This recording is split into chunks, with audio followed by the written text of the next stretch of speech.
kapan mana dengan permintaan perjalanan panjang tinggi untuk memaksimalkan dari mobilisasi penduduk ya, sehingga distribusi geografis itu tidak jadi masalah ketika penduduk akan melakukan mobilisasi ya. Nah, tingkat pelayanan transportasi ini juga memberikan satu penentu ketika orang akan memilih lokasi dan pengembangan guna lahan. Nah, di kita mungkin baru muncul RT/RW, RDTR 2007 gitu ya. Nah, kalau di kota yang lain yang sudah terencana dengan baik, jadi pastinya antara letak guna lahan, zonasi, urban activities dengan pelayanan transportasi itu disinergikan. Jadi to give less impact for the environment, juga less impact for the users. Jangan mereka nanti ketika harus melakukan pergerakan, land use is the problem. Sudah tahu ya, spatial pattern untuk economic use for land itu sudah tahu. Kalau di kita zonasinya banyak ini, tapi kalau di luar mereka mengkelompokkannya atas 4 yang utama: residensial, industrial, komersial, dan institusional ya.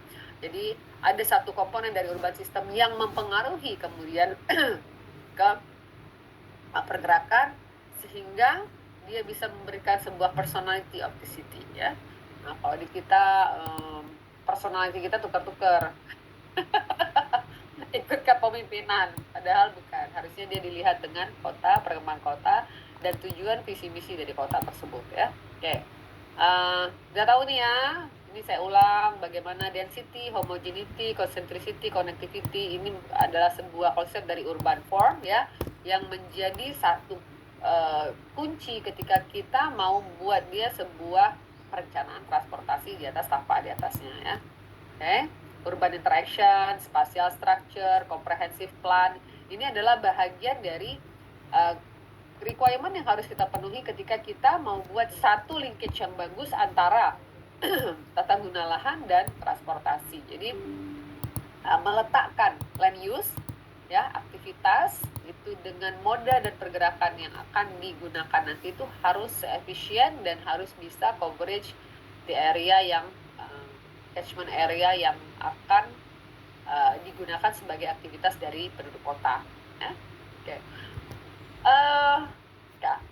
Ini kalau cerita dengan land use itu ada beberapa yang mempengaruhi ya. Kita udah cerita tadi bagaimana economic conditions ya, nilai per kapita kota ya, geografi, topografi ya, land markets, nilai lahan ya, lokasi, teknologi dari infrastruktur yang digunakan, planning dan zoning di land use ya, ownership dari land use dan ownership dari both of the transportation and land use ya. Population also is jadi basics untuk kita membuat satu perencanaan. Kayak kalian buat RDTR, bagaimana populasi menjadi satu basic untuk dalam perencanaan. Sama di sini juga ya, karena apa? Users adalah pengguna dari transportasi yang merupakan hitungan wajib ketika kita akan menghitung bagaimana pelayanan dan fasilitas transportasi itu harus kita penuhi ya.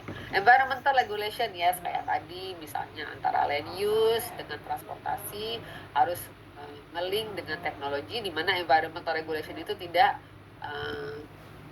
harming the environmental ya.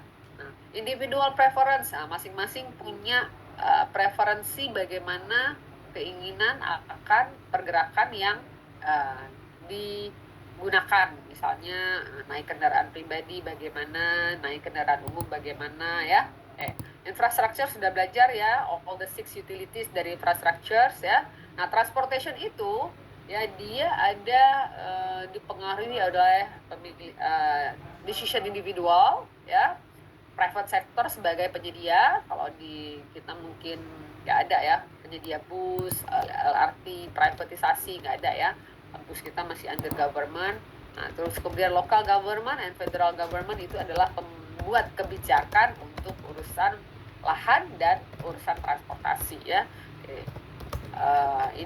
Ini dalam satu gambaran besar bagaimana cerita antara land use dan infrastruktur itu harus dikoneksikan ya.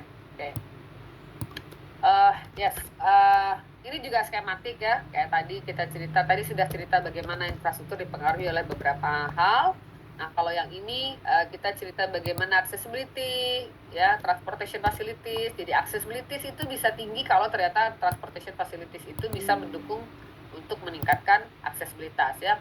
Land value, land use, trips, dan transportation ini adalah one loop yang harus ada ketika kita mau cerita tentang perencanaan transportasi yang bangkit dari guna lahan, ya.